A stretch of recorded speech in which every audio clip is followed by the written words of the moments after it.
All right, Meath, it is Saturday, and this morning I finished reading Bram Stoker's Dracula. Um, I read most of it yesterday. I probably read about 2/3 of it yesterday while substitute teaching, and then finished out this morning. This is another one of those books that it feels very weird to admit that I'm 25 and an English major and certified to teach English, and this is the first time that I'm reading it.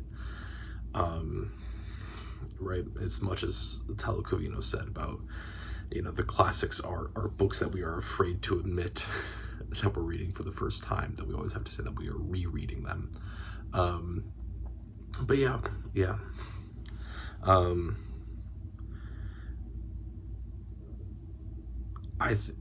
In the modern lexicon, this gets treated much more as a horror piece and things, but I really truly think this is much more of an action adventure piece, which happens to feature a monster, or a detective story that happens to feature a monster, rather than it being an actual horror piece.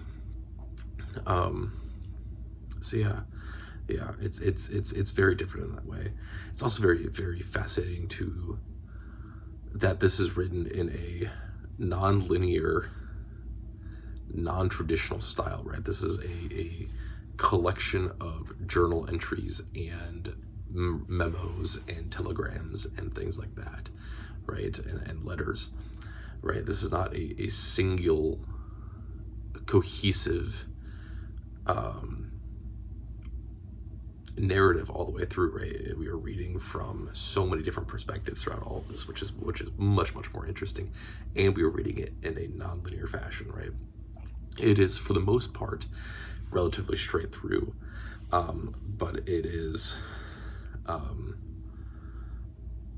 very much we will advance a couple days and then bounce back and then look at those days from someone else's perspective, kind of deal, which I think is way more interesting, the way to tell this story, right? Because it does at least provide some sort of horror element, in which it feels much more like a found item book rather than a straight through narrative, right? Which is certainly more interesting for something like this.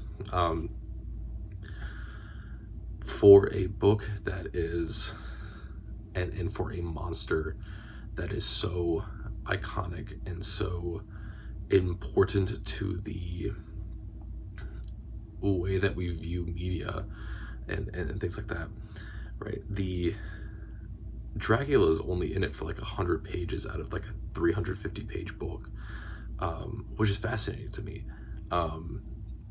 And like a lot of the iconic imagery that we have of Dracula and what we expect from him occurs in like the first 60 pages, and then occurs again in like a 20-page section about 2/3 of the way in. And like that is where almost all of the mythos and like where Dracula comes from, right? Which is fascinating. That is one of the most fascinating things to me, right? It is how he looks, how he speaks, right? In some of those quotes of the blood of my blood, kin of my kin, right? That occurs in like a 20-page section, 2/3 of the way in. The whole children of the night, how they howl or how they sing or whatever it is, right, occurs in that first section. And then for the most part, like the vast majority of the book is not about Dracula, right? And it feels like another way where this is like really, it feels like very modern storytelling, which is also why I feel like it feels way more like an adventure or like a detective story rather than a full-fledged horror story, because it's not this looming threat, right? It is this thing in which we meet Dracula at the beginning, we escape, and then we start dealing with this transformation into into more or less a minor vampire, really, which is still caused by Dracula, but it is we spend way more time with Lucy West, something of that sort. But we spend way more time with Lucy as a vampire than we do with Dracula. And like it is Lucy's death that is really the spark to everything. That's something that like is just never envisioned at all. The same thing with Mina Harker, who is like our second vampire that we end up really interacting with. Mina spends more time, and we know more of Mina than we do of Dracula, right? And that just feels like such modern storytelling, in which we, especially like video game logic, effectively, of where you meet the big bad, shows you some of his strength, and then we get sent back home, and we work our way through a lesser vampire and the scourge of and destroying all these dens, all while in the background we have someone that we are in love with transforming into the monster, into another version of the monster, and we have to kill Dracula before our love turns into a vampire completely, right? And that feels so modern, right? And the structure feels so modern, which is very strange to me, but it is, right? Yeah.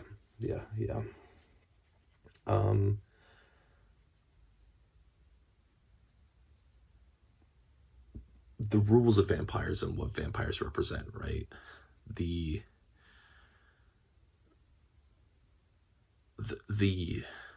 vampiric tendencies and what vampires represent, to me, is very clearly a thing of disease, right? And it is representative of disease, which is, I think, very much influenced by some more modern pieces that involve vampires that are, or storytelling surrounding kind of these monster creatures, where that becomes much more influential, right? Specifically, the big ones I'm thinking of is vampires as representative of the AIDS epidemic, right? That to me is very representative of it, and part of that is just because of where I am now and what I've read and what I have participated in and on all those things, right? But like within the rules of vampires and things, right? It's we have this thing in which, right, vampires can, by the logic of the way this kind of works, is you have two different things, right? You have vampires spawn, and then you have vampires, and the vampires spawn are like the ones that have had their blood drained at some point, and then but that are not like full vampires, right? And so like the guy in the asylum, his name starts with an R, R-U something, but that guy is very Spawn-like to me, of where it to me it's very clear that he's not a full vampire, but he in some way has some sort of instincts or connection with vampiric people, right? Versus actual vampires, which is this thing of where there has to be a transference, which is another very interesting topic to me of why this speaks way more to this being very specifically sexually transmitted disease rather than just any sort of disease, but all in all very disease focused, because the way that you create more vampires, as we learn through the actions of Mina Harker, of where it is this exchange that has to happen of where the vampire has to suck your blood, and then you then have to suck the vampire's blood back. And so it's this transference of things, right? Which we see Mina Harker go through. Presumably Lucy also went through that, and we just don't see it, which is very interesting. Partially because so much of Lucy's story has to be hidden for us to continue to work through what is the mystery, right? So yeah. It's also very interesting that it is very, very specific that it is only women that Dracula turns, right? We have the 3 women that are in the castle, which is another very iconic image of the 3 vampiric women that are with Dracula that want to kill and eat Jonathan Harker. And then we get Lucy, and then we get Mina, right? And Dracula at one point makes a comment of like, I have fed on all of your loves. And it's something along those lines of where I've fed on all of your loves, and my power is more than you could ever know, kind of deal. But at no point, right, does Dracula make an attempt to offer vampireship to men, which is very interesting. It is also that, right, because at the end of the book, when Dracula's trying his best to get back to the castle, he ends up eating a Slovakian man, yes, a Slovakian man, and just straight up eats him, straight up kills him, right? Which is, it's a very strange transferal thing, right? And it is also very much in the same way of when Jonathan Harker meets the 3 vampiric women that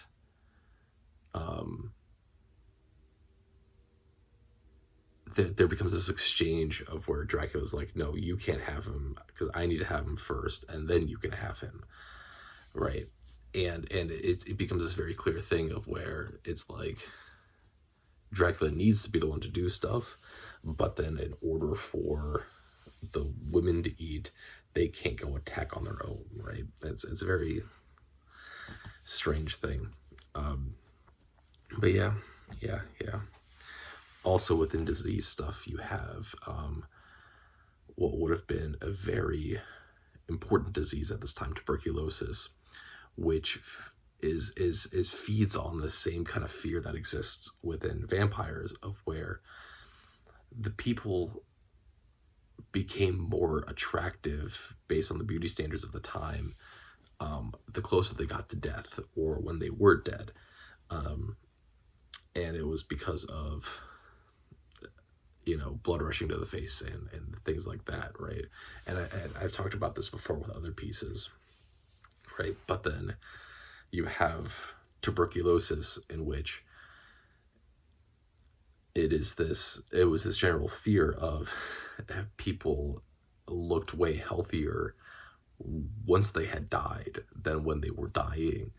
And so it was this great fear that, like, I'm burying someone alive, and I'm killing someone or taking the life of someone who is still very clearly alive.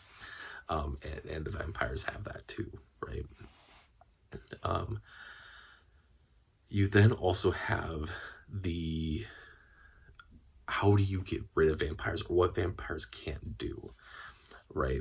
And within the book, there's a couple of very specific things that they lay out, right? Vampiric lore is intense and incredible, right? Because it is this fear of disease, right? Is something that, like, is so universal within society and culture and things, right? And so there's so many folklore and mythologies that kind of coagulate into this kind of mix, right? And we see this from the very beginning of when Jonathan Harker is just trying to get to the castle, right? Of where, like, he's given a whole bunch of stuff, where he's given a rosary and garlic and all of these things, right? I think one of them is like a vial of mountain ash. But there's very specific things that Bram Stoker does, in which he very specifically calls out very specific things, right? Which all leads me to have this innate belief that it is very much this fear of disease in disease culture that Bram Stoker's talking about, right? Right. First, you have the religious aspects of it and the rosary and things, right? Which is very much in line with the belief and concept of purity and the desire or thinking that God or whatever you believe in will purify you and keep you clean in some way, right? You then have the silver, which isn't necessarily directly through things, but he takes very specific mention a lot to mention that very specific things are silver, which comes from, once again, this purity thing of where silver in some way was like or is like, has a higher disinfectant rate on bacteria and germs than normal utensils and like wood and tin and things, right? And so you end up with this thing of where silver is a representative of purity through something that people didn't necessarily even understand at that point, which is very interesting. But that's the silver. You then have running water, right? Which is, I mean, just very much this idea that you always, right, you don't want stagnant water.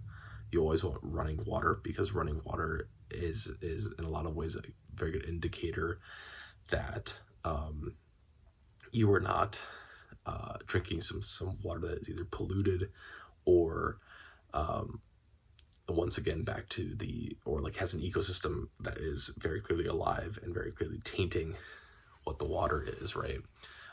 And so that becomes the thing with running water, in which the disease or Dracula cannot pass running water. That he must be invited into your home, right? If you are always aware of what is coming into your home and you're choosing what comes into your home, right, you are much less likely to get sick, right? Versus you just let and invite anything and anyone in. And then you have, there's one other big one. What am I thinking of? The circle, right? The circle, which is very much just quarantining, right? You can't cross this line. I can't cross it either. right? And so all these things lead up to this just being Dracula and vampires just being this great big metaphor for disease, which is fascinating to me, right? So yeah.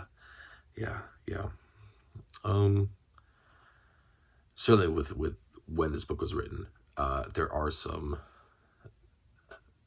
I wouldn't even really call them problematic, but very dated views, or some of the language is a little dated, but it's not like it's very understandable dating, right? And it's not necessarily something that I would view as being this like overtly offensive thing that we were doing just to do, right? Certainly a lot of the writing is focused in and around the fact that you have all of these men that are involved with the hunt, and then you have Mina Harker, who is really the only woman involved in the hunt, and it's this constant push and pull of them not wanting to include Mina in things, because there are certain things that quote unquote a man just does better and whatnot. And then it turns out that Mina is the most important person, because Mina can understand where Dracula is, because she is connected to him now that she has been infected, and things like that. And it's just like the beginning of the book gives this like kind of view of like, oh, there are outdated things here, and this is not representative. But to me, it's like, it's another one of these things of where, much like The Godfather, of where like, yeah, the women are constantly put down throughout the entire book, but they are also the ones that end up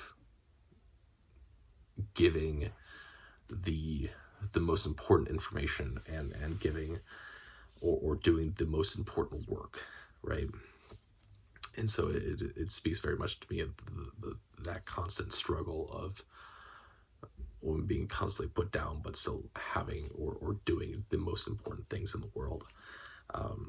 Another fascinating thing. Yeah. And then I think the final thing to talk about is, where do we get this kind of modern interpretation of vampires and things, right?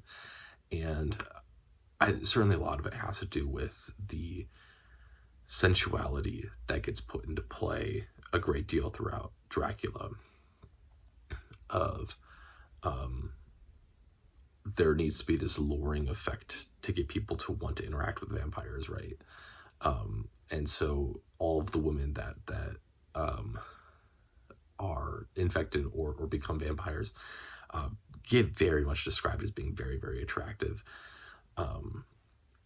You then have, the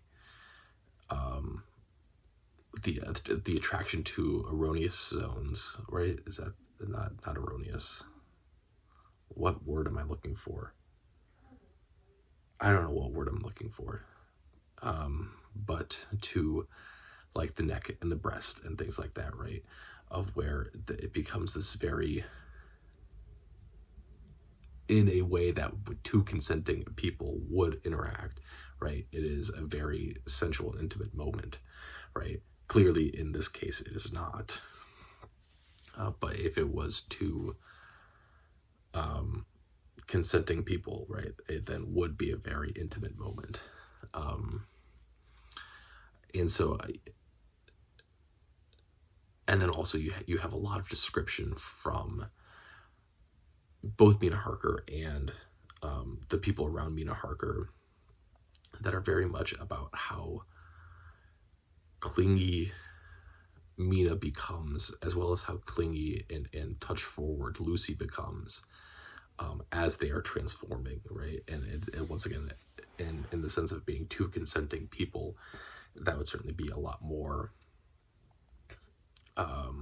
sensual and erotic if it was under a different circumstance. But yeah, and from that, then even articulate or draw forward can be viewed as being very sensual, which is then how we get the modern vampires are hot kind of deal. But yeah, I think that's it. I think that's it for Bram Stoker's Dracula. A very fun book. Yeah.